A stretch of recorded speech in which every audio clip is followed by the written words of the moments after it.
यह एक छोटी सी कहानी है जिसमें एक पति और पत्नी अपने जीवन को प्रेम और समझदारी के साथ जीते हैं।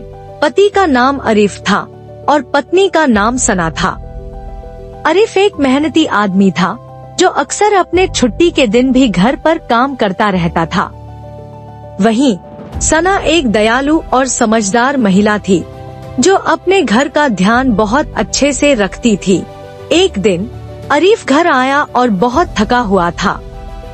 उसने देखा कि सना रसोई में खाना बना रही थी और बच्चे अपनी गतिविधियों में व्यस्त थे। अरीफ ने सोचा कि वह बहुत थका हुआ है और सना से आराम करने के लिए कहेगा, लेकिन जैसे ही उसने सना की मुस्कान देखी, उसे एहसास हुआ कि वह अपने काम में कितनी गहरी लगी हुई थी। अरीफ ने सोचा, मुझे अपनी पत्नी की मदद करनी चाहिए। वह तुरंत रसोई में गया और सना से कहा, तुम बहुत मेहनत कर रही हो, आज मैं तुम्हारी मदद करूंगा। पहले सना थोड़ी हैरान हुई, लेकिन फिर उसने मुस्कुराते हुए कहा और दोनों मिलकर खाना तैयार करने लगे। उनका जीवन प्रेम और समझदारी से भरा हुआ था।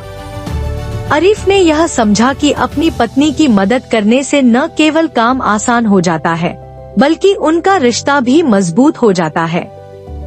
सना अरीफ के काम के संघर्षों को समझती थी, इसीलिए वह हमेशा उसकी थकावट पर सहानुभूति व्यक्त करती थी। इस प्रकार उन्होंने अपने जीवन को प्रेम, सम्मान और आपसी सहयोग के साथ जिया और हर दिन एक दूसरे की मदद करते रहे।